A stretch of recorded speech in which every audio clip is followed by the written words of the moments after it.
it all started around just trailer reactions, and that's what everybody kind of remembers: the Final Fantasy trailers, Batman versus Superman, Star Wars trailers. Like these were the things. The every a Marvel trailer that dropped, it was crazy, right? Newer reactors were just picking other YouTubers' content and reacting to that without any cuts, any edits, things like that. If everybody had only stayed to trailer reactions and or cutting up TV show content, we would have never had this demonization of reaction content.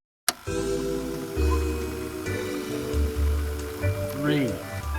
2, 1.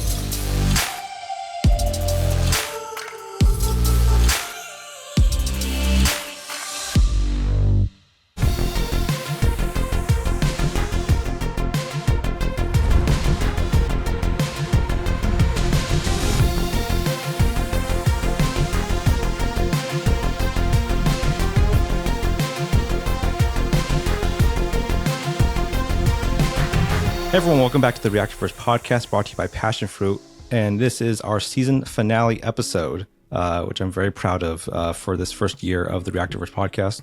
I started with my good friend Greg Alba, and I couldn't think of a more perfect person to end the season with than this man, the myth, the legend, Akasan. What up, what up, what up? It's the season finale. So you began on a high note, and you're going to end on a cancellation point, brother.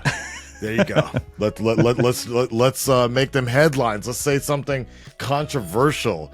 The one and only, the season one and only finale here. It's interesting. Last weekend was Tokyo Comic-Con, and I got approached on stream by somebody else who's been asking me to show up on their podcasts and be part of their interviews. And I try to get to as many interviews and podcast requests as I can, but it's hard. Like I was doing one for a newspaper last week. It was hard, and like this guy was like almost in tears, like saying like, man, everybody like it. And to be honest, I honestly have I swear on a stack of TV guides that I've never seen this invite, or at least it wasn't given to me in at least a format that I could remember or so, because, you know, as YouTubers, we don't really have any real direct line of communication other than a business email, which, you know, Greg can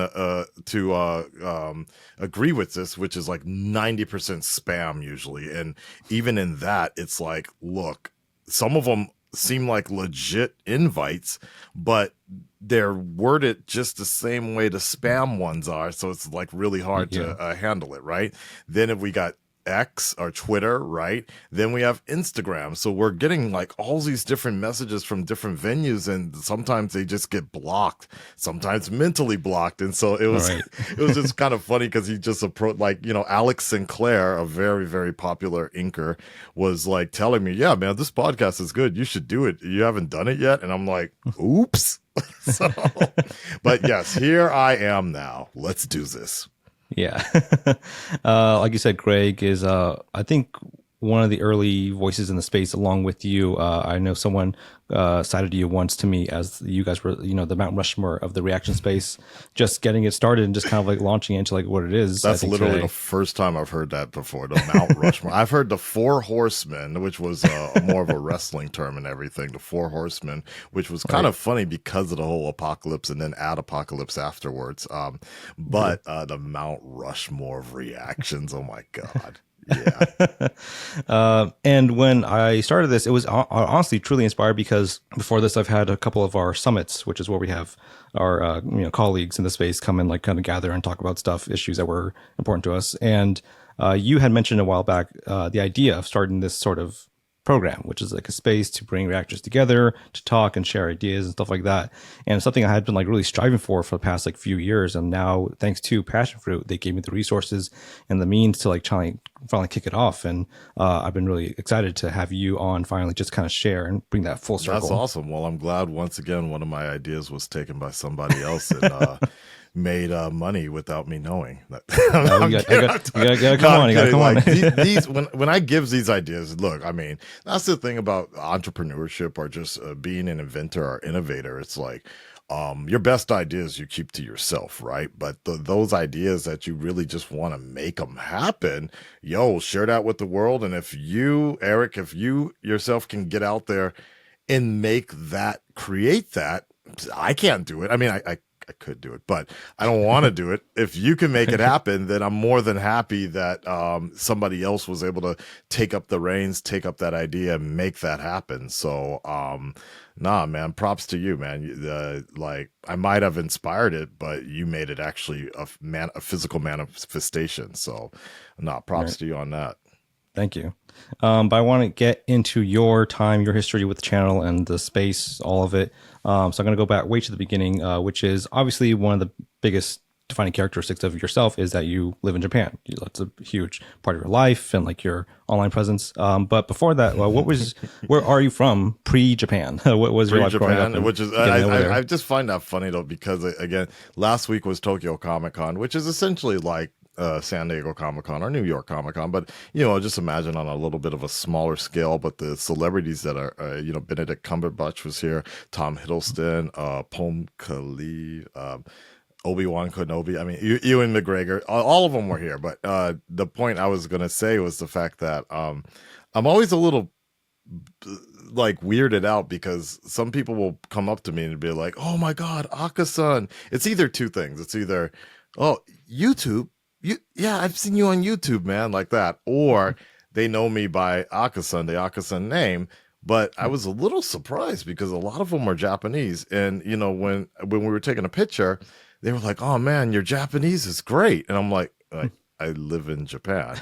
And they're like, you do? And I'm like, so I felt like there was some sort of disconnect here in the fact that maybe my home doesn't look Japanese enough or something, but people in Japan are watching me, but not really connecting the fact that I actually live out here for some reason. So it's a little weird. It's a little weird. So, but yeah. To answer your question, yeah, I'm originally from Los Angeles, born and raised, North Hollywood, Universal Studios Hollywood, baby, Toluca Lake, stand up. That's what's up. All my Mexican brothers and sisters out there. My godmother's Mexican.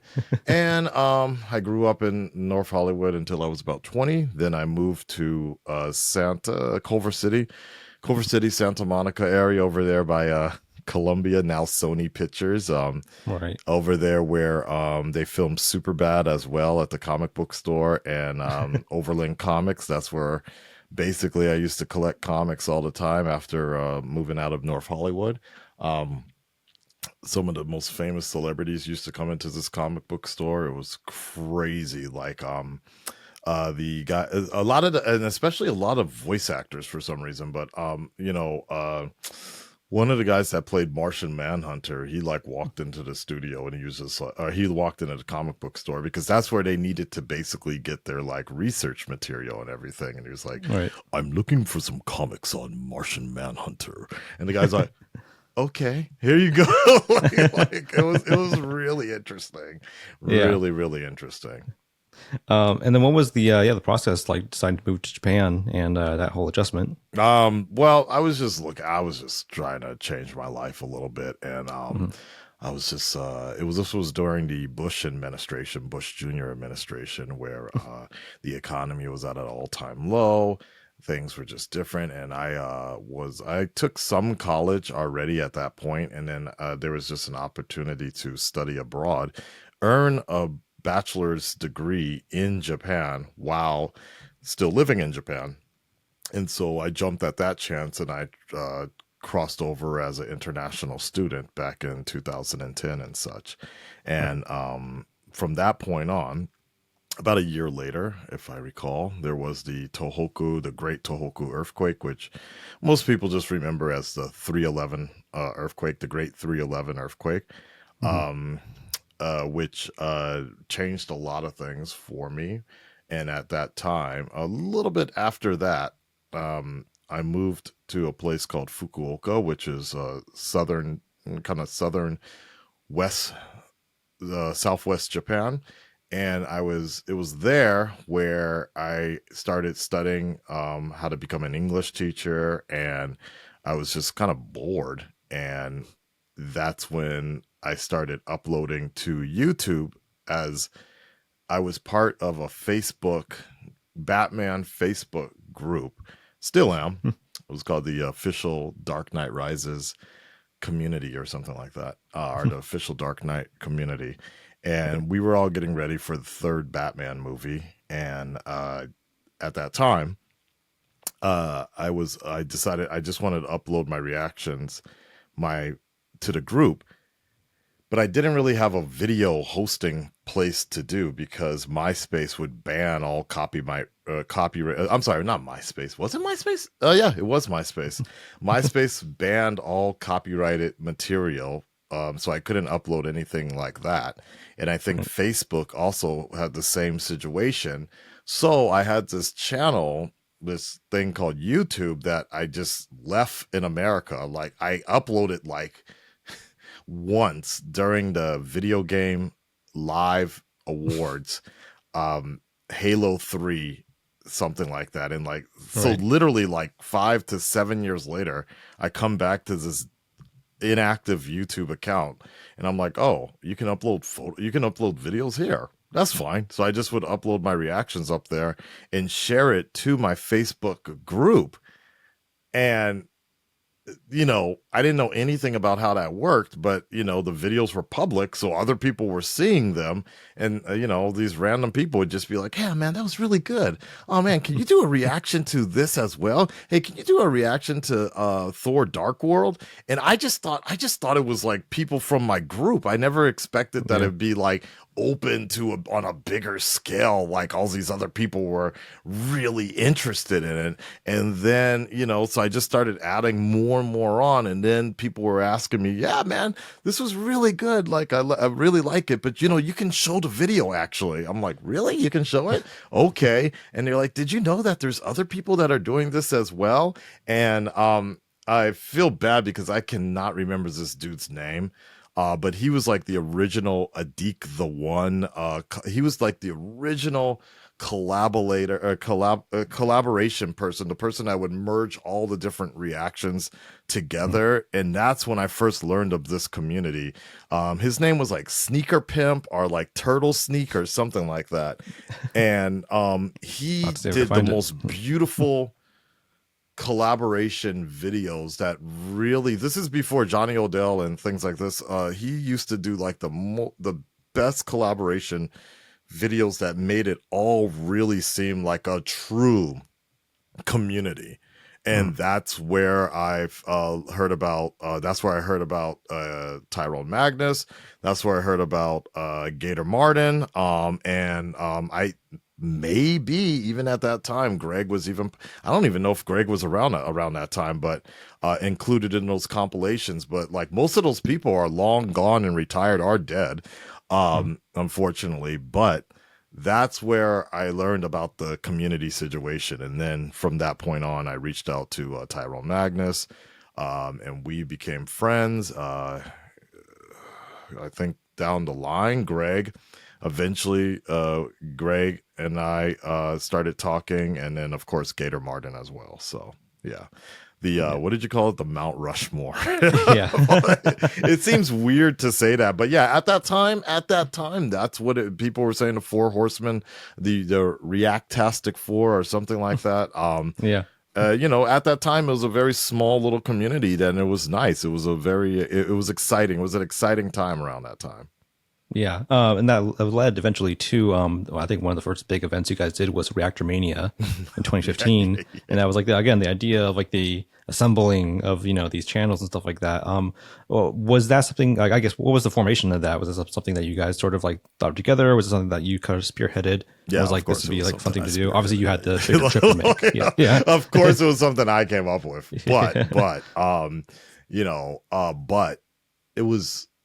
I guess the whole idea was just the Reactastic Four, the Four Horsemen of the Apocalypse. So for you non-wrestling fans, so for the Four Horsemen was a really big term in the WCW, which was Arn Anderson, Ric Flair, There were two versions of them, so I honestly can't remember either one. But I know that they were huge. They were like legendary people, and they were like the original Evolution, which is another group, or the even Degeneration X, I guess. But the Four Horsemen, they were like the original bad boys of faction, and they had a lot of impact within the wrestling world. So just going through that, I think at some point I was just like, oh, okay, well, there's so many people that are joining at this point, so many people that are like part of this kind of community that we all kind of work with, and everybody was really cool about like collaborating and, you know, even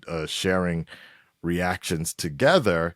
Because at that time, I think the main thing was it was just the fact that everybody was fans of said content and said material. You didn't have to necessarily be a strong fan of Star Wars, but you had some idea. The pop culture, nerd, geek stuff was really big. Nobody was out here really doing it for money, because I don't even think, I could be wrong, but I don't even think the stuff was fully monetized yet at I think Greg had mentioned like he for the first couple of years of his channel he didn't even know you can monetize your stuff. Like he didn't turn it on. Yeah, it wasn't even it wasn't even like it wasn't even like set up yet. I think Google had already been sold. Google had already bought YouTube, I believe, at that point, but it just wasn't like Google hadn't figured out a way to start monetizing full stream through everybody, and AdSense was not even a thing yet. So people were just doing it for the love and the fandom. And I think that's what speaks volumes to the way things were back then, as opposed to the way others have jumped on and made it essentially their business model to be a certain way when reacting and picking certain content to react to that will do better in numbers, as opposed to just essentially being a fan of something. So, and also the way the audience is looking, I don't think the audience is really looking for those natural reactions anymore. And, you know, that's a whole discussion later about commentary versus fan reaction. But yeah, at that time, it was really nice just that everybody was really big fans of things. And, you know, people were excited about the new Star Wars trilogy coming out. That's before we knew what the new Star Wars trilogy was, how it was going to end. And, you know, companies were really excited about this as well. Marvel, Disney has always been super supportive about these reactions and things like that. You know, I'll never forget Jared Leto retweeting reaction compilations. James Gunn, same thing. Like celebrities were behind it. Of course, Skybound, AMC, or Skybound, or The Walking Dead, Invincible, they were all so excited about reaction videos, that this was a nice prime time, and it was a great moment in time there, until, you know, things have changed. I won't say for the better or worse, but things have changed. But at that time, it was really about just the fans showing their love for the products coming out. Right. And at the time, I mean, again, Greg had mentioned that there was just sort of like stigma around the early era of reactions, the idea that it was content that didn't have a lot of like effort put into it. But I know obviously from working in the field, and like obviously what you're here now, there's a lot of effort that goes into it. I guess do you remember any sort of, like hurdle to get over to just kind of get your foot in the door in terms of like the space of YouTube at that time? Oh, I mean, I think the thing is unfortunately, people just kind of looked at all reactions the same way. But again, if you look at the fans that were doing this kind of stuff, the way it really blew up, what were they for? They were for trailer reactions. That was it. That was like that was the best time, was during the trailer reactions. I think people tend to forget that it all started around just trailer reactions, and that's what everybody kind of remembers: the Final Fantasy trailers, Batman versus Superman, Star Wars trailers. Like these were the things. Every Marvel trailer that dropped, it was crazy, right? But then gradually, I personally would say, Blind Wave was probably the first people that I vaguely remember being one of the first to just go and start doing TV show reactions, right? But then those things were being edited most of the time. Um, but then there were other YouTubers or people. This is after I I think it was after, it has to be after the Star Wars thing, because Tyrone, that made Tyrone like such a household name at that point, that he was getting endorsements and things like that. And then, the people that saw an opportunity to jump on this new meta of doing reactions, they started picking content that wasn't necessarily with the means of wanting to be promoted that same way that trailers were. And what I mean by that was a lot of newer reactors were just picking other YouTubers' content and Right. reacting to that without any cuts, any edits, things like that. And that's what started this like sort of vengeful sort of demonization of reactions and such. Is like, Jack's Films was a quote unquote victim of that sort of stuff. What was the epic rap battles? I remember they had something a little bit to say about it. Even Screw Attack with the death battles, they had a little bit of something to say with it. And, which is understandably so, because that was kind of a very, very gray area of like, okay, now you're literally going after YouTubers' content as opposed to studios who are producing this kind of stuff. If everybody had only stayed to trailer reactions and or cutting up TV show content, we would have never had this demonization of reaction content. It was only because of the fact that some YouTubers or reactors were choosing to just go after other YouTubers like that, and then that became the sort of feeding ground for content, or no, critical content, the people like Drama Alert and forgot that other dude's name, Content Cop, and like that became Right. like the point. Like, look, if Moist Critical was really around that time, he would have been jumping on the same thing. We would have seen images of Tyrone Magnus or whatever saying the worst YouTuber ever or something like that. He would have been on top of that too. But it just became, it was like the perfect sort of feeding ground for other critical content creators to sort of jump on and complain about. So Right. I know, but as far as I know, for me, I know I always stuck by like the guidelines, and I always was like, like every time I would show people my analytics and be like, look, I'm doing the arrow reactions, I'm doing the flash reactions, and hey, look, I'm not making jack shit like right now. Like every time I would show them the dollar sign with the the red dollar sign with the cross out with monetization, and I'm just like, look, dude, like I'm like, if I'm doing something, if if I'm taking this content, I ain't making anything because it's all going back to WB. And to this day, it still is, especially with WB. I just uploaded a Dune trailer reaction a few days ago. None of that money. I'm not seeing any money from that.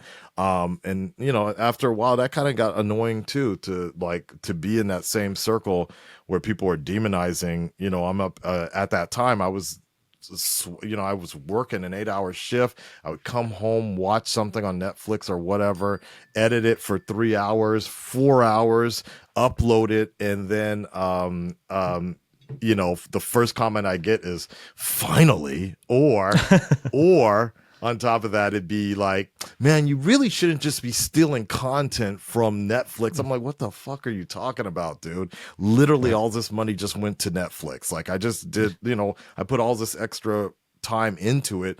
Like, I personally would have never wanted TV shows to ever be reacted to and edited and things like that, but I know that's what just people were asking for. I personally would have been fine with just everything, keeping it to trailers and have been done with it, but this is the path that has been chosen. Yeah. It's no, that's a fantastic insight into the evolution of that whole culture behind it. And then obviously, because it started with the trailers, evolved into TV. Now we're, within the past couple of years, we're evolving into movies. Movie reactions are like the next we're big doing thing, all these movie reactions, and nobody cares. Like at this time, look, like nobody cares about it as much anymore because that was the thing. It's like, I think nowadays people can really tell who's putting in the work and who's not. Basically, at that time when things were at their worst or whatever, like it was just a hot thing. Look, now people are getting critiqued for being semi-artistic nudity on Twitch like that. So there's always going to be some sort of meta. I find this all kind of funny because of the fact that just what was it, about a year ago, less than a year ago, Twitch was having this situation about reaction content now, like how these streamers will stream for like 12 hours or whatever, and they'll just run a movie. Well, it's not even a movie, and it's almost just as ironic, because it's obviously movies will get you taken down. A lot of music will get DMCA'd, right? But it was Twitch reactors reacting to other Twitch content or YouTube content. I think it was Hell's Kitchen. I believe that was one of the trigger points here. The Johnny Depp trial as well, and people started giving shit to those people as well because they're not adding more. They're not adding enough to it. It's not transitional enough. But then it just kind of goes on and passes through once again. So it's like whatever at this point, Right. But you're totally right because eventually you made the pivot into TV. But around that time, you also obviously made the pivot, as everyone does, into Patreon. And Patreon was like another sort of thing that you had to wrangle because it's a huge part of the dynamic now of being a content creator. And they have like really such a monopoly on it. And one of the things that you focused on was being very transparent with the audience. It's like, hey, if I had to move some stuff to Patreon, it's for X, Y, and Z. And you're always very good about making sure that everyone was, like you said, with your analytics, are always up to date about like why you're doing that. And I guess what was sort of like, your thought process and your reasoning behind just, that transparency, just making sure that everyone's always kind of up to date with like why you're conducting your channel the way you were. I don't know. I guess I just did it because, like, YouTube has never, like, it feels like my full-time job, right? But it's not the way, like, I cannot live in Japan and do YouTube only, so that, like, just legally I'm not able to do that. And so I still have a real life job that I need to go to, and that job has changed over time. But I just thought it was always good to be transparent and honest with the audience. Like, look, like when I was making way more money when I had 70,000 subscribers, and through that, I was making maybe $2,000, $3,000 a month or something like that. And that was amazing at that time, right? Now I'm barely making $200, $300 because the audience has just changed dramatically. The content has changed dramatically as well, and people's interests has drifted into other things, right? And so then a lot of that now, that income is made up on, as you mentioned, with Patreon, with Twitch, and other means like that. So, but I think it's always important just to be transparent with your audience. But I think the harder thing is understanding your audience as the years go by. When I first started, it seemed like there was a lot more communication. I mean, we even had YouTube. Actually, some of us won't even remember, but YouTube used to have a direct messaging system. There used to be an inbox and everything, and that's how I was able to talk to almost every YouTuber back then. Because now, if you want to talk to somebody directly, you got to get them either through Twitter or Instagram, and there's a lot of verifications for that sort of stuff. Now, all that being said, when I first started, there was a community that was really big. This is pre-reactions. people were just really excited to see me live my life in Japan. You know, a group of the original subscribers got together when I lost my camera in Fukuoka on a boating accident. You know, they got together, bought me a new camera and everything, and I'll never forget that. With donations and things like that. And you know, those were happy times. And then as reactions started pouring in more and more, that community was like, well, you know, we understand that this is going to make you more money in the long run than the Japan content. But, you know, as long as you keep on putting up videos every once in a while, we would appreciate it. So that's why I tried to keep a weekly Wednesday vlog going for as long as I could, just to still remember that original sort of group. And stay in touch with them. Now, post-pandemic, I think a lot of things have changed. And as I have delved more into Twitch, that's kind of been my place to sort of connect with people because it is a more one-on-one situation. YouTube has done a lot of different things that have kind of deterred me from doing things, particularly with live streaming. I have tried live streaming on Twitch on YouTube so many times, and every time I'll lose like 100 subscribers or something like that. And it just doesn't seem like that's the zone for me, the place for me to keep doing it. I don't know if it's just the age of my channel or what, but you know, this year has been like the worst year of actually gaining subscribers. I think I think this year is the first year of going into the negatives, actually, which is crazy. But that also is a thing of where it's like, okay, well, let me take a step back and see where's my audience interest. I also know that the MCU has not been doing as well. DC obviously has been beating a dead horse now, so it makes sense nowadays when I see people, a lot of people, especially on the military base, instead of like, oh, I watch you all the time, I used to watch you all the time. So I grew up watching you. And that makes sense, though. That would make sense. If you've been around for about 10 years, if your primary audience is always going to be fairly young, and then they grow out, they're going to grow out of you and find other things to do, or find other interests, right? Because they're not going to be at home all the time. You know, I'm 43, so a good amount of my audience is probably going to be around in their 30s or so, or even 25s, which means, you know, they started watching me when they were like 13, 15.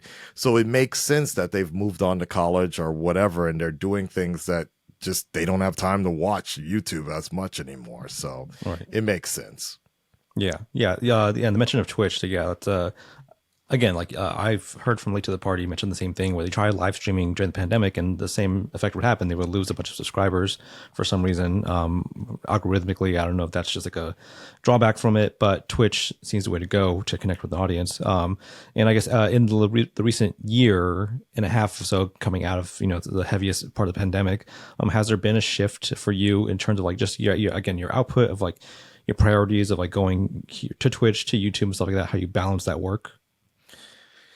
It's extremely difficult. Like, to be honest, like, it always was a big problem because it was just like, well, at one point in time, the priority should always be YouTube, because I can sit here and make one video. Back in the day, I could sit here and make one video and it would get 5,000 views in one day, right? Which, would definitely do a lot more. But with Twitch, it's either I got to pick my battles wisely, because it's like, okay, with Twitch, with my time zone, if I don't start around 10 o'clock in the morning, which is like evening time for you in New York, I'm going to miss the majority of my audience. And so if I start, you know, for example, today I woke up, had McDonald's. I'm talking to you right now. After that, I gotta film Jujutsu Kaisen, which is already late because the version that you guys watch came out around 6 a.m. my time. But Right. then I'm gonna watch it. Then I send it to my editor. I could do it myself, but at this point, there is almost no. I mean, the only benefit is it costs me less if I just edit it myself. But I send it to my editor, and then they get it back to me, if possible, at least a day later or next morning. So then it's released, and now it's already. But for the audience that doesn't understand what's going on behind the scenes, they're just like, damn, Akasan's so goddamn late. Why is he always late? Doesn't he live in Japan? Isn't that where anime is from? Why is he so goddamn late getting this video out like that? And that Right. seems to be the whole struggle that I will always be dealing with, outside of something like Marvel, Disney Plus. It's only just because of the fact that I've moved my schedule around now, from my real life job, that I'm available right when the Disney video drops, that I can get the video out. But then now, nowadays, new rock stars and Screen Crush, all of these dudes and so they already have these video reaction reviews up an hour after it premiered. And so even at my fastest, I still look late because everybody else are the titans now of these reactor review content creators already have their content up before people are about to go to sleep. And it's just like, all right, people are turning in. And so I still look late regardless. Right. But you have been fast. I mean, I've seen it before. I've seen you on top of these things like as lightning quick as you can, man. So I appreciate the effort there. I'm doing my best. Yeah. Yeah. But part of it, though, is that you always did mention to me, because I used to edit for you a couple videos back in the day for The Walking Dead and stuff like that, which was a lot of fun. And you always kind of mentioned, though, that you the channel's name is Comics Plus, Akasan, like, right? And that's always the idea of like you want to be more than just the reaction channel. You want to have like sort of like brand and stuff like that you can expand with and have an outlet to try new things. And I guess over the years, how have you kept that up in terms of just like trying to not box yourself in, to have the avenue to be like, we go have outward. tried. That's definitely another challenge. Post pandemic, it's annoying, to be honest. It's annoying in the fact because of there's such a struggle with trying to, I remember about 8 years ago, the whole idea of a second channel coming out, like, which I really always hated that. But people were opening up second channels, and people would open up a gaming channel, and which the gaming side of things I can kind of understand, only because with gaming, it can take up an entire channel, and it could be very long streams of a gaming channel. But this idea of like when people were putting vlogs, okay, I'm gonna just start a vlogging channel, right, like that, and I'm like, I've only seen that work for like 1 or 2 mega. We're talking million subscribed channels like that, where the vlogging channel, the alternative channel, worked well. But and even then, I've never seen anybody really keep up on either one. I always thought it was just the easiest, just to put everything in one channel. And my channel was a J vlogging channel long before reactions was a thing. So I just thought that it'd be the easiest just to keep doing that. And so and there were times, there was a long time where I would just put up videos, like I'd be talking about something really serious with just the vlogging situation, or talking about my life, and people would be like, where's the reaction to the Flash? When are you going to react to that? When's this going, right? And it would get really annoying at times, but then at the same time I'd be reminding myself, well, at least they're asking for something. I remember there were times where Drew from Ecomog, or M-Dog from Struggle Nation, would be on Twitch. And this happened to me every once in a while as well, but it was a lot easier because I could do everything live on Twitch. I could do a live reaction on Twitch with him there's time where he can't do a solo reaction. But the point I was going to say was like, I remember he would have to end his streams on Twitch sometimes because of the fact that there'd be a huge trailer that would come out, Right. and they wanted a reaction and they would not shut up about it. And he would just be getting constant request, and there's nothing he can do about it because he's not a solo reactor. So he would just end the stream and just come back when it's all done, right? So it's interesting. But those as far as I'm concerned, for me now, those unfortunately, a lot of those requests have disappeared now. When I stopped reacting to that kind of stuff like the Flash, a lot of those requests started to disappear. Some people were just concerned because they were like, are you only just going to react to comic book related stuff? I'm like, well, that's kind of what the name indicates, right? Like, why do I need to watch, I don't know, like an example, somebody asked me to wanted me to react to, I don't know, I think some pirate show or something like that, Vikings or something like that. And I'd be like, why would I want to do that? Like, I might enjoy it. This is true. I might enjoy it, but I will definitely admit that it's getting much harder to have that same sort of nerdgasm, fascination, that excitement that I used to think that's why people tuned in for a reaction, to see people lose their mind, go apeshit or something like that. I just cannot do that. I cannot do that with The Crown. I love that show. That's one of my best shows ever, that I've ever watched on Netflix. But you're not like, it's not, for me personally, it's not a reactionable show. Right.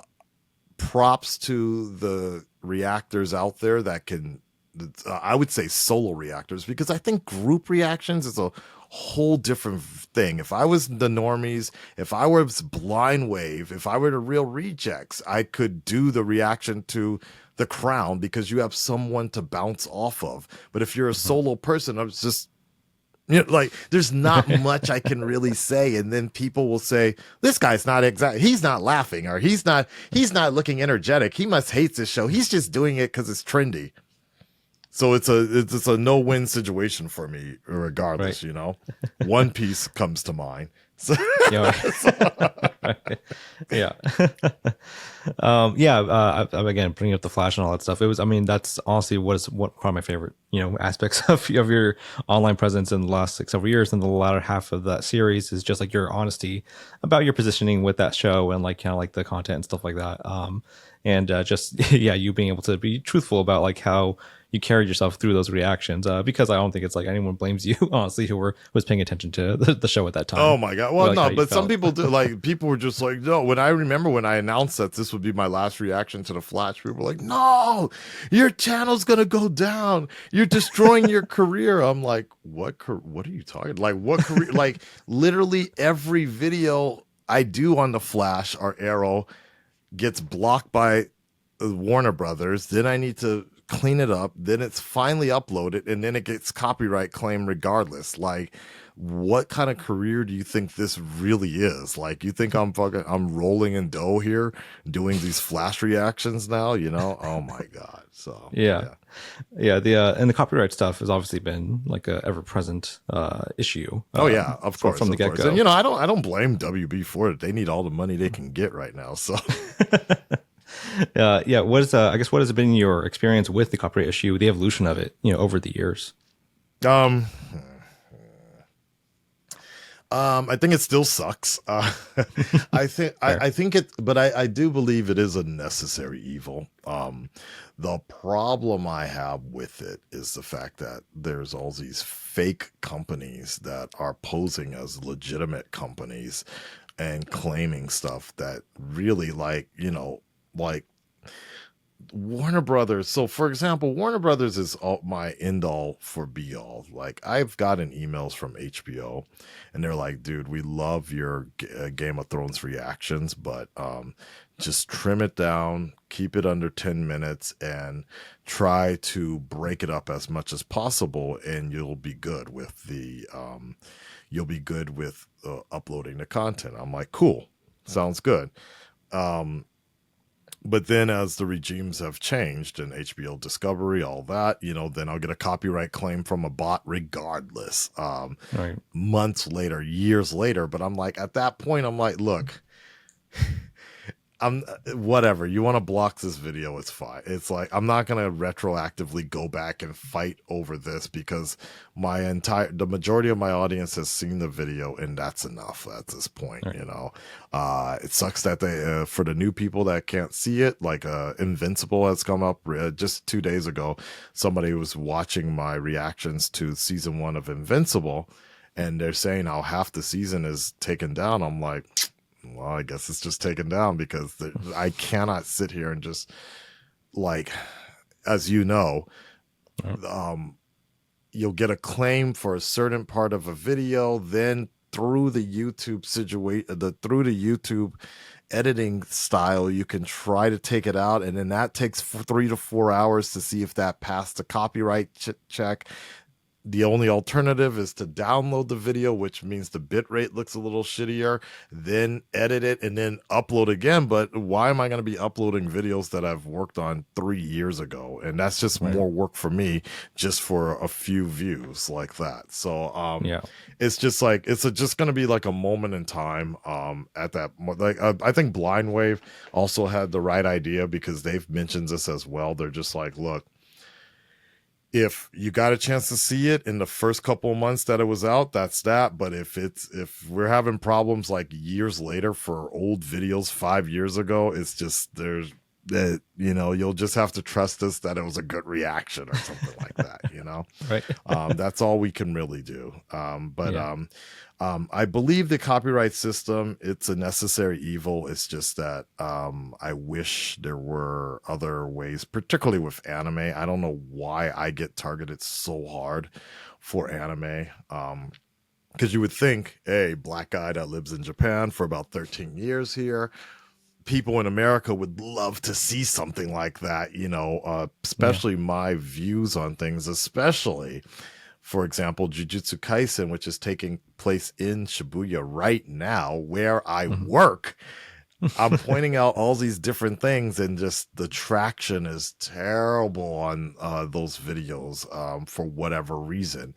But you would think that I'd be the best sort of target, because to my knowledge, I might be the only black dude in Japan that is a reactor on this scale, I should say. But I honestly can't think of anybody else that's out here living in Shibuya or working in Shibuya that could cover Jujutsu Kaisen. But for whatever reason, it's not getting out there to everybody else. So Right. yeah. So and a lot of it has to do with the fact that I'll upload the video and then it'll be up there for like a day or so, and then a Toho or whoever will come in and be like, no, take the whole thing down and give me a copyright strike. Yeah. All right.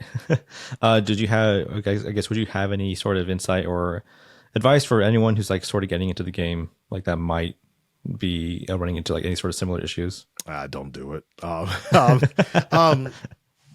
If I were to start now, if I felt like this is something that I really like, the only way I would say is focus on shorts instead. Shorts, TikTok, things like that. Like, I've been doing it for so long that I'm just the 10-minute engraved style is just the way I do. And I cannot think on a TikTok 30-second, 60-second sort of scale, like vertical. Like, I just cannot think that way. I've tried it a few times on TikTok, trying to just do reviews and things like that. But that's the stuff that the kids want to see nowadays. It's like the really short attention span sort of stuff. Critical, yes, the reaction is there, but not a true reaction. Like, I think people just want to see reactive reviews more or less. And the way you can watch the show and then give your review, and they just want to hear something funny, entertaining, and while the said content is playing in the background or whatever the case may be. So Right. I still think some shows are designed for that reaction content where something is quiet and then somebody dies or somebody's head explodes or something like that. I still think there are moments like that, but they're few and far between. That was a beautiful time back in the day where the Arrowverse, a lot of those shows were designed to be like reaction worthy, so to speak, where that format worked really well, or The Walking Dead as well. But as scripts evolutionize, things change. It's not as I don't know, it's just changed a lot, and it's a lot harder to maintain. And as you know, as the networks have started creating these a la carte type shows, Disney Plus, Hulu, Stars, whatever, is so much harder to keep up on being excited and interested for things nowadays. In my opinion, I guess, like my natural fan drive is not as existent as it once was, but it makes sense because back in 2016, everything was just so new, so sparkling. We were diving into new territories right now. Even Disney Plus, WandaVision is probably still the best reactionable TV show from the Disney Plus era because it was the first one to really premiere. Now, when the Disney Plus content comes out, people are just kind of like, yeah, okay. Well, yeah, all right. Yeah, hey, Obi-Wan. Okay. Like, it's like whatever at this point, right? We're just like so passe about all the stuff now. Or at least I am, I guess. Right. Yeah. I think that's fair. Just from what I've spoken to with other people and, just seeing these zeitgeists online, I think, there's definitely an issue of saturation that people have, with like the content that's come out. There's also, I think the overall issue of like you said, back in the day, we had shows like Game of Thrones and The Walking Dead. And like those had like, really strong pops in a way. Yep, exactly. Like, you'd have like a main character get killed off, and halfway through the season. I think, like now we kind of have walked away from that, and not maybe in a bad way, but just the fact that we have shorter seasons now. You get 6 episodes of like something that's a slow burn to a finale, that hopefully has a good payoff. And it's just hard to maintain that sort of immediate consistent interest. You're kind of just like invested until you get to that payoff. Hopefully it's a good I think so. Yeah, everybody just generally wants to see the pop. Like in wrestling terms, everybody wants to see the spot, but nobody wants to see the build up that leads to that spot anymore. Right. So I guess. True. Yeah. But for yourself though, again, balancing the life and the work, you recently got married, and that's was a big thing. I guess, what was it? Has this year been for you? I guess balancing that. Obviously, I know weddings take up a lot of time and planning and such, and just like, again, balancing the work and the life there. Well, let me tell you something, brother. No, the hardest thing this year was actually preparing for Spider-Man 2, actually. So, like I'm still dealing with it right now with Amazon because I bought a brand new monitor. Like my fans and the Red Dread Nation have been laughing at me because they were saying that I spent more time preparing for the release of Spider-Man 2 than my own wedding, which is not true. Which is actually, I think it was about the same amount of money considering the monitor. I got Elgato capture card. I had to revamp my whole setup just to stream Spider-Man 2 properly. I got the 19 inches of Venom as well. It was a big effing deal. But the wedding just happened. I just had to show up. That was about it. So I did have my family come to Japan, which was kind of interesting because that was the first time to really deal with people visiting Japan that don't really necessarily care about Japan. So showing them around showing them around Japan was quite an interesting experience because, they're just there for the wedding and, the things that I usually, the trigger points like, hey, you want to go see a Gundam or you want to see Akihabara or you want to see this castle or something. They're like, all right, whatever. Like, so it was always this really like stressful time to Right. try to see if they were into anything, and they generally were not. So Yeah. that was probably the hardest part of this year. But other than that, everything else was fine, dude. Everything's pretty much That's the good. same. There are times though where I have to debate the idea of retiring from this space, from YouTube. And I've talked, as you said, I mentioned I'm very transparent with my audience, but, I've talked to my audience about this, and it's just like, things are not the way they used to be back in 2016 or even 2020. I've tried a few different things. I tried to put out anime videos, and for whatever reason, they just do not connect. They're not finding an audience to go with. Twitch, we have a very strong, supportive group on Twitch, but we're still nowhere close to being partner. For whatever reason, it's hard to attract an audience. Obviously I attract an English speaking audience, so I have to stream at certain times that are inconvenient to me, but for whatever reason, it's still not really grabbing people fully yet.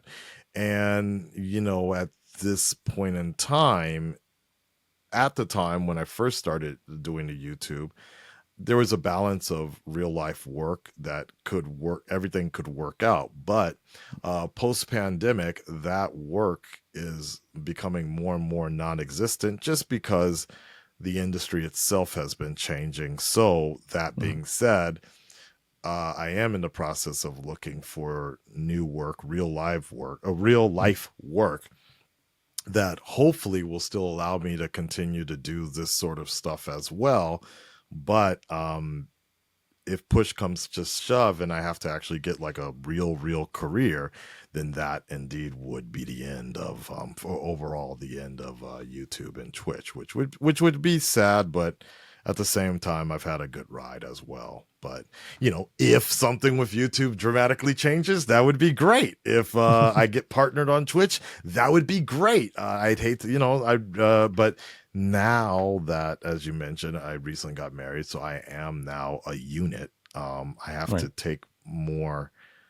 In the past, it was just like, okay, telling my girlfriend, okay, yeah, money, okay, fine. But now I do have a responsibility as a family man to that comes first. So the priority is being a little more financially stable as opposed to this up and down situation that it's always been previously. So Right. Yeah. I mean, it's like you said, it's very important, and your impact on the space, in my opinion, cannot be quantified just because of how long you've been here, and honestly, what the road that you paved for so many people. interesting. Truthfully, That's sweet. That's nice. Yeah. but yeah, like you said, responsibilities, pop up in life as we go on, and if you hang it up, trust me, man, I'll be there till the last day. I appreciate it, man. I'll put the red dreaded jersey in the rafters there. Yeah, exactly. And then Tyrone will come along and cancel it somehow. I don't know. We'll see. We'll see what's up. But yeah, hopefully there'll still be another way to try to make it work. But as you said, all this time I've seen what other people have done. Like I've seen the way it works, and I've seen other people retire. There's so many people. Turtle Quirk. No, it wasn't Turtle Quirk. That's not his name. Oh my god. Turtle Sneaker. I don't know. Anyways, this guy who used to do all the compilations, most of those people are long gone now. Like none of those reactors have lasted. It's just me and Tyrone. That's it. Gator a little bit. Gator, he's still around too. But yeah, priorities change and people's lives have to change, and I certainly hope that there will be a better way. That's all I can keep on doing. Like I've tried hiring a YouTube manager, um, and then unfortunately on Twitch, with Twitch, there's a lot of like scams out there. There's actually a lot Right. of YouTube SEO scams that will email you talking about how they can help build your channel or whatever, and there's like, yeah, you're kind of here just doing whatever you can, basically. You know, Yeah. Well, I want to start wrapping things up here with sounds good. again just some ideas of what you've been through over the years. I guess what would you say is the most consistent obstacle you've faced with the channel over the years? Struggling to become struggling to stay relevant. That's probably the most consistent challenge here.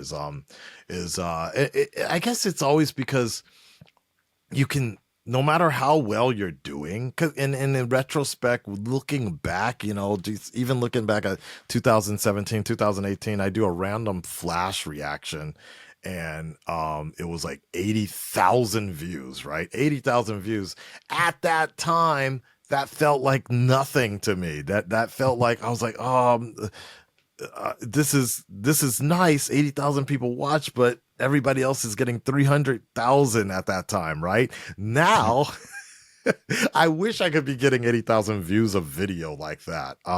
So perspective is everything, but it always feels like you're chasing. You're going for that brass ring. You're chasing that carrot on a treadmill, sort of thing. Um, you see, especially on Twitter, because nobody's calling it X. Especially on Twitter, you see so many tweets go viral.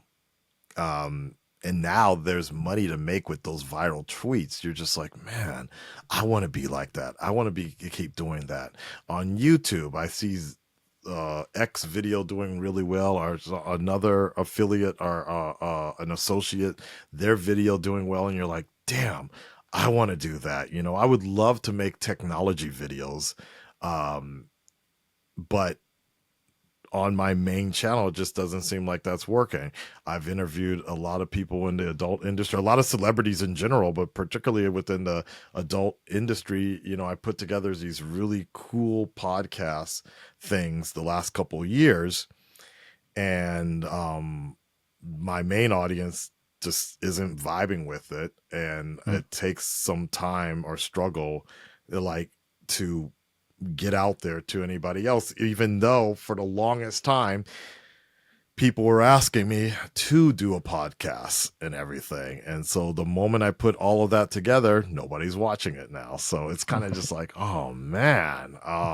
So that's always that. I think that's been the biggest challenge, is like trying to figure out what the audience wants and how to do it without spending a lot of money and making sure the money comes back in, so we can continue to keep producing more content like that.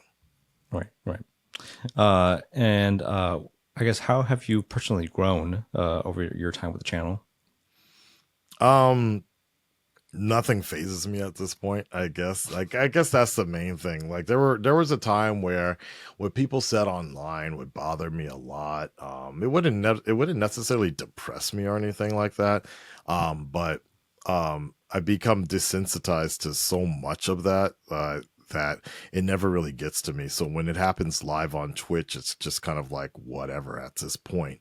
But at the same time, the desensitization has expanded into my excitement as well. So I wouldn't necessarily call it burnout, like, but it is a thing of just like, oh, okay, like, like I thought the trailer for the Marvels was great. Mhm. Um, the trailer for the Marvels was great. The inclusion of the Beastie Boys and all that. I thought that was just such a cool trailer, but the majority of the audience, or at least my audience, didn't think so. And so Right. that changed in some form or fashion, changed my excitement going into watch the Marvels. Now, whether or not that aligns correctly, who knows? But yeah, the Marvels was whatever of a movie. So now when Marvel announces something new to come out, it's kind of just like, meh, okay. When we see the X-Men sort of mentioned in a Marvel movie or whatever, it doesn't have that, it doesn't carry that same vibe or hype that it once used to, Right. So that's definitely how I have grown or changed in comparison to the past. So Right. Yeah. And my final question here would be, I guess, beyond any sort of financial value, what do you think is still the most rewarding aspect of the channel for you?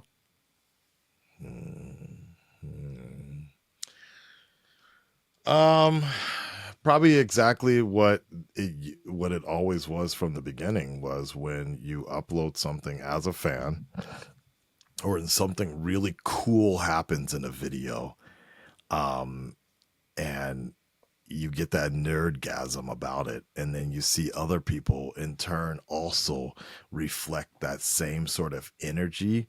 That's the coolest thing. It just happened recently with some particular video. I don't remember what it was. It was it wasn't Godzilla, because everybody was talking about Godzilla's gay for some reason now.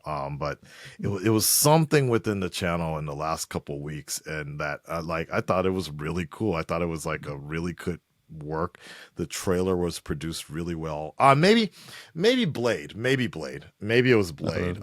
That thing for Blade, and other people coming in and being like, oh man, Bethesda said they're really doing it for the culture, and we're just having a really good time making jokes about it and really feeling it. That's what it's all about for me, is like, just that's the thing, because then that in turn gets me more excited for the product that's about to come out. And again, that's what it's all about. Another one recently was the Venom trailer. One of the Spider-Man 2 trailers, Venom was up there, and I'm like, and I'm hearing Tony Todd's voice and everything, and then I in turn come around and I'm just like, we're gonna heal the world, and people are like, holy shit, bro, you should be Venom. That was a crazy Venom voice, man. Like that. And like people, I don't know why I made the comment sound like that, but people are like, holy fuck, that was great. And that for me as a part-time voice actor also makes me excited. And I'm just like, and then Tony Todd comes along and likes the video and retweets the clip and everything. And I'm like, holy shit, Venom actually recognized me, you're one of us now, or something like that, right? And so that in turn is what it's all about, is like seeing something like that. And then if I'm lucky, the company Sony has approached me every once in a while, and they're like, oh, can we use that clip, or can we use that reaction? Do you still have the full one for, like, we want to use it in a compilation? I'm like, recognized. I love it.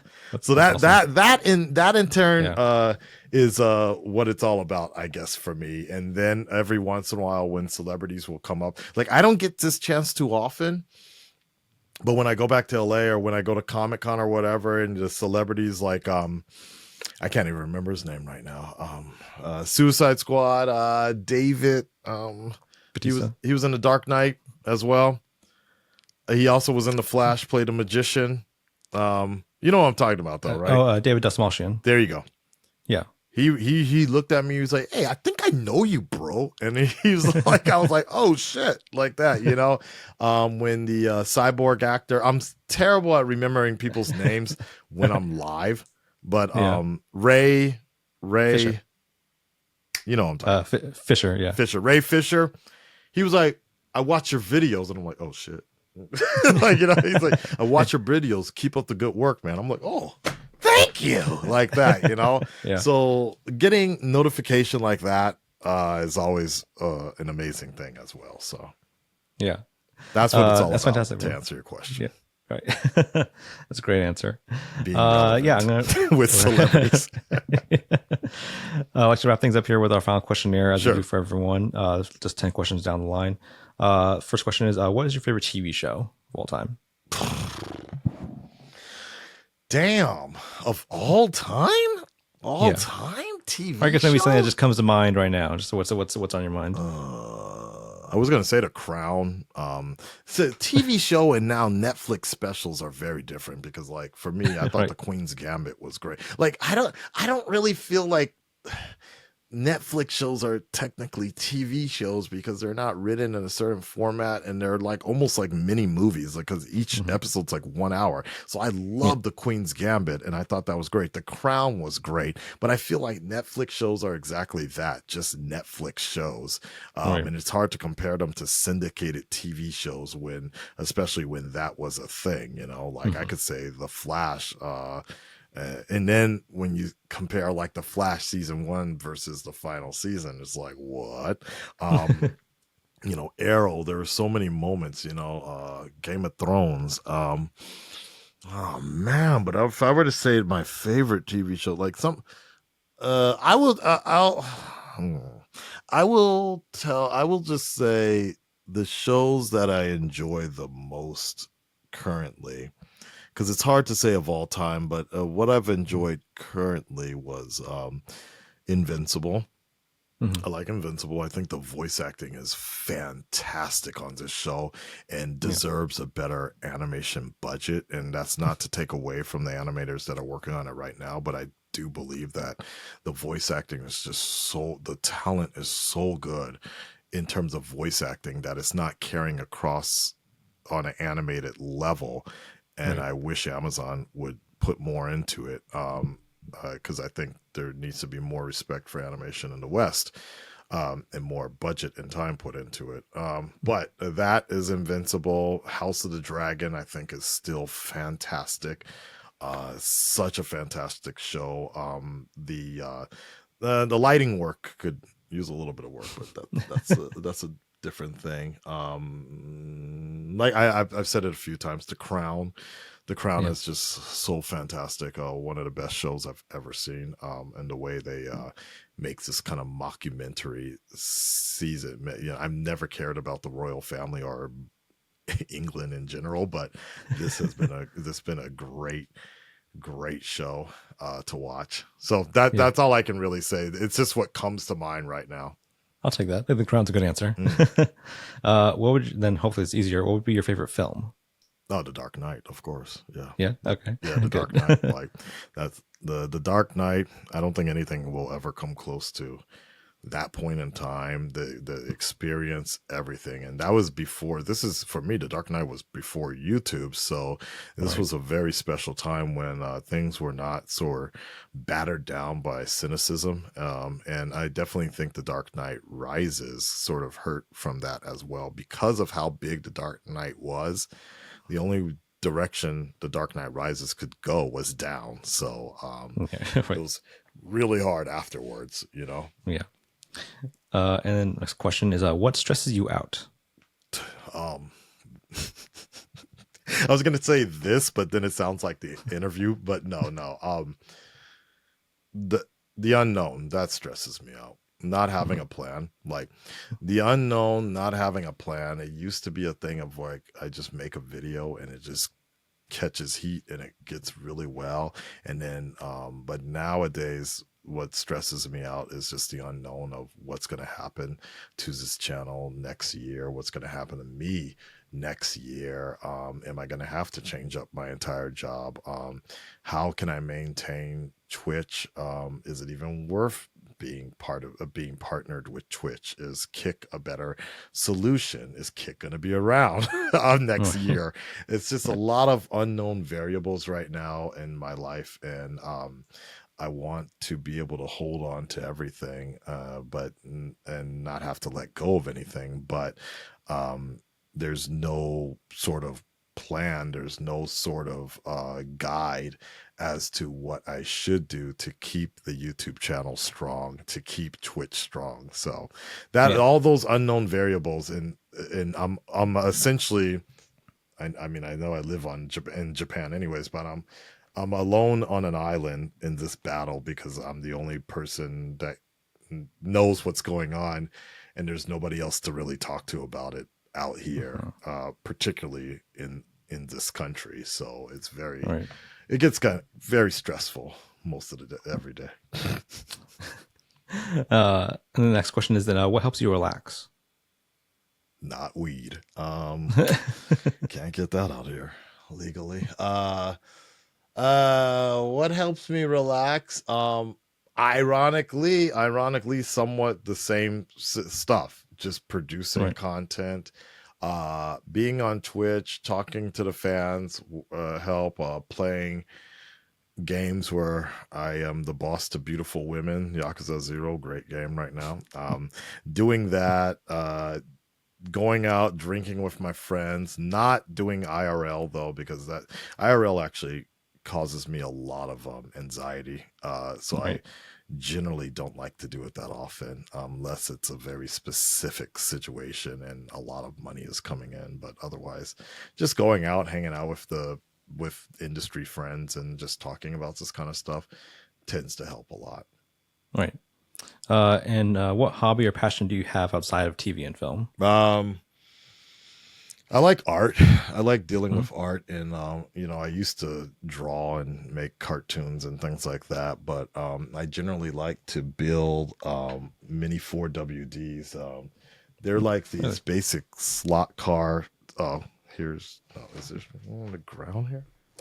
You might have to edit this. Okay, so so one of my things is I ran into this. I don't even know when I went to exchange my iPhone last year. I even got a whole building kit now. It usually just comes in a small box, but I like to make these mini race car slot sort of things. Wow. You put these on these giant tracks or these tracks, and you race them around.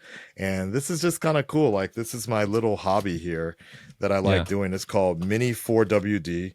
And, I even, I made a Batman theme one. The original idea, it all started with just doing Batmobile inspired slot cars. But then I moved on to making like more of a Superman one as well, right there. Oh, I see. Yeah, wow. Yeah. And it's all like you just paint them and you've fixed the insides and everything. It's really cool. It's really cool. 3D printed as well. That's like, so everybody that does 3D printing is beating my ass at the racetrack. But I just like this, and I even got a little camera that I attach to some of them. Sometimes got little motors depending on which sort of how fast I want it to go and everything. That's awesome. Yeah. Yeah, this is so nerdy. It's crazy. Yeah, that's very cool. Honestly, the Superman design is super cool on that one. Yeah, so I like doing that, and I just like building things because that is the control that sometimes I'm looking for, the patience that I like.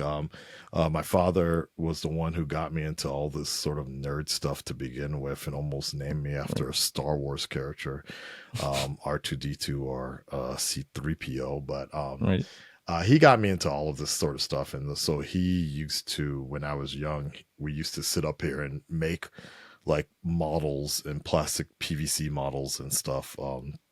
And would paint them and everything. And so it kind of reminds me of that pastime. That's awesome. Yeah, it's really beautiful. What fictional character do you relate to or care deeply about? Oh, man. Well, caring deeply about is definitely Batman, for sure. Yeah. Of course. That's my number one guy. Right after that, a close second is, I guess, I was going to say Spider-Man, but not really. I like Spider-Man. But over the years, I think Miles has become a lot more relatable and things like that, where some of the writing they've done for Peter Parker has been a little bit like, yeah, okay, that's a little too much, dude. You're getting your ass beat a little bit for being a 40-year-old or 35-year-old man. You're getting your ass beat a little way too much in terms of morality and what a man should be nowadays like that. Right. So but that's a whole different conversation. Relatability. Oh man, I guess Batman. I guess in some form or fashion, because it's always about the mission, and it's always about like never giving up and kind of just being the best, being at your peak performance, no matter what your age is or whatever. Right. Yeah, I can see that. What is your guilty pleasure? What is your guilty pleasure show or film? Great question. Kakiguri, gambling. I think it's called Gambling High School or Gambling University or something like that. It's called Kakiguri. It's ridiculously perverted looking. Which it's not really supposed to be. I mean, it's they know exactly what they're doing, but they all the animation is done very similar to a very popular hentai back in 1990s called Bible Black Gaiden or something like that.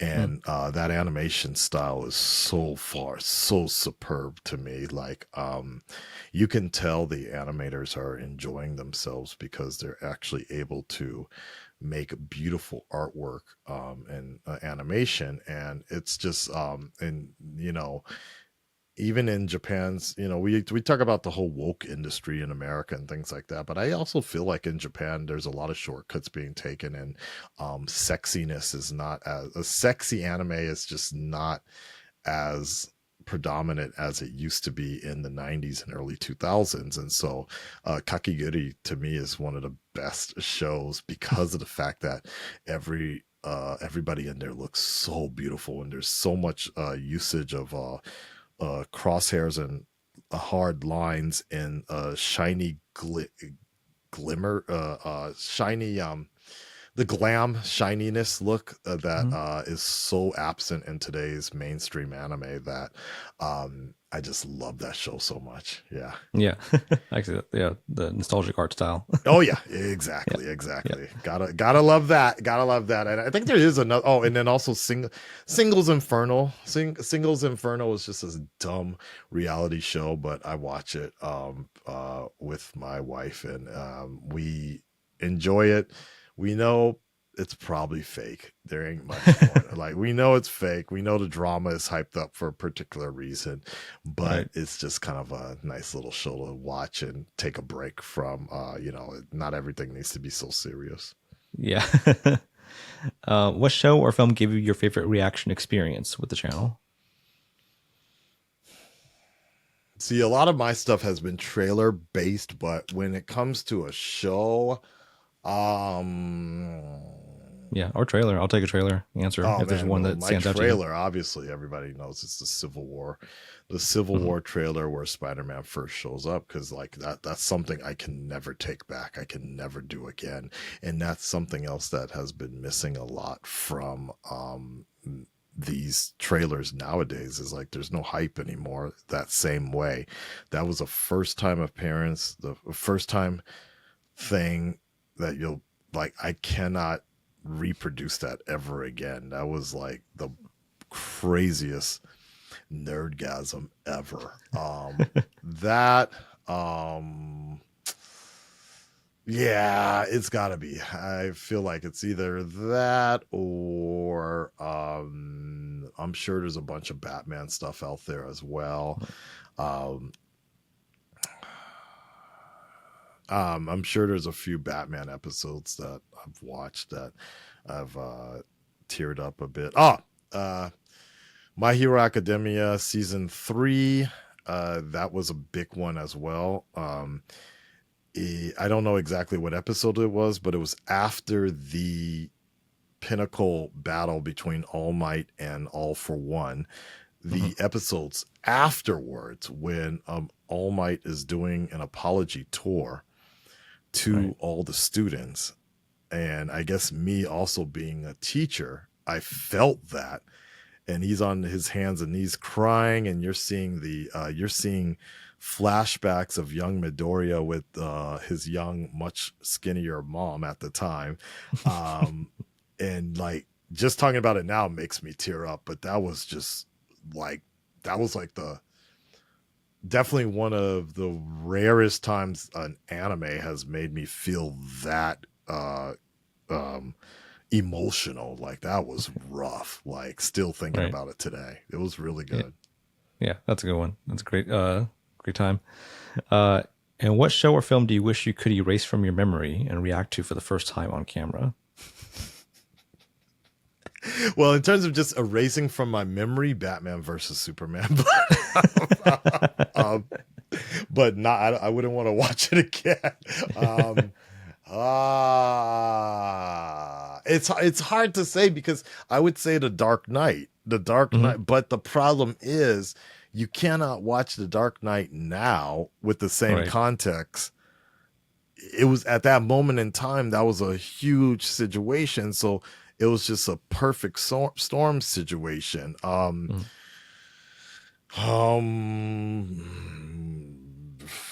Maybe Chainsaw Man, in some form or fashion.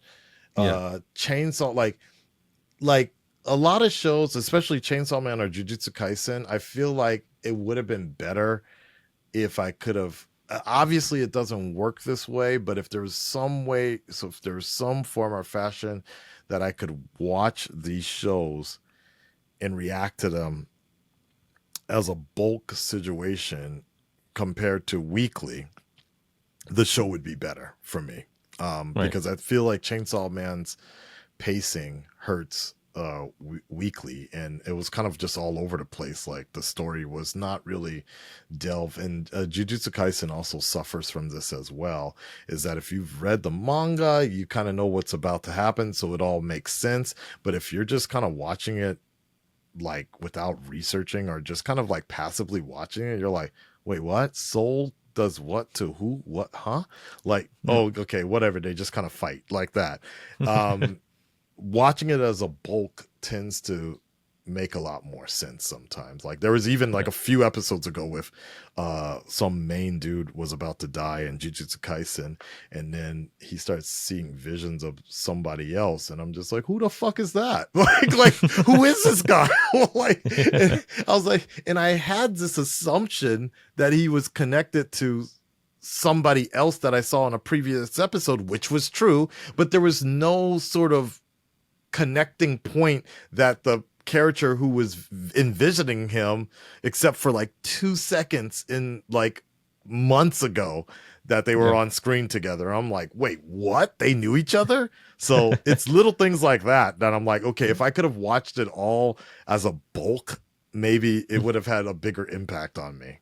Yeah, I can see that. That makes sense. I know a lot of people said the same thing about Attack on Titan. And if they had been able to watch that final season as one season, not a 3-year. Oh my god! series. Like that was the worst part about Attack on Titan, because I love Attack on Titan. Like that's one of, if I were the top anime shows of all time, is Attack on Titan, without a doubt. But that breaking up of it and saying the final season for 4 years is crazy. But that ending point, that just would have been best if it was together with that, because that first half was amazing. But watching that second half, especially if you don't really remember everything that happened months ago with that first half, it's kind of just like, oh, was that it? Oh, okay. You might as well just have put that all together. They should have released it as a movie or something. I don't know, man. Yeah, I would have been down for that. That would have been much better. Yeah. And the final question here: what advice would you give to your past self when you first started the channel?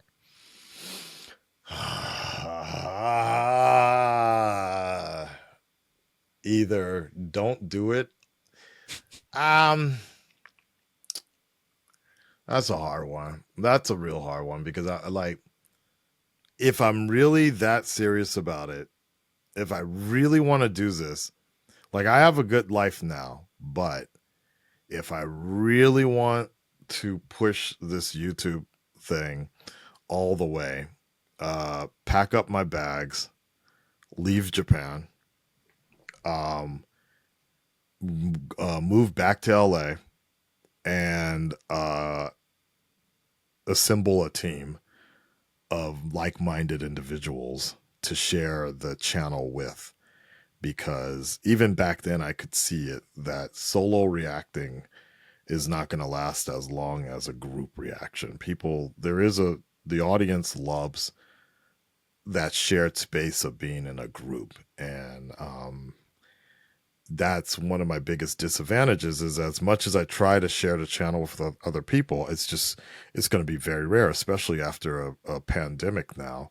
Right. It's really hard to find people with some sort of skill on camera and that can speak English. Now, Yeah. you'd imagine that it'd be great. I'm around a lot of women all the time, the Japanese women out here all the time, and some of my fans like to see them, but they just don't speak English, and they don't really have that big of an interest in superhero stuff. So that kind of reaction, what people want to see, is just doesn't work like that, and I can't get them together all the time. But you go back to LA and you can just find anybody that's upstart actress or actor, and you can all be friends just based on that.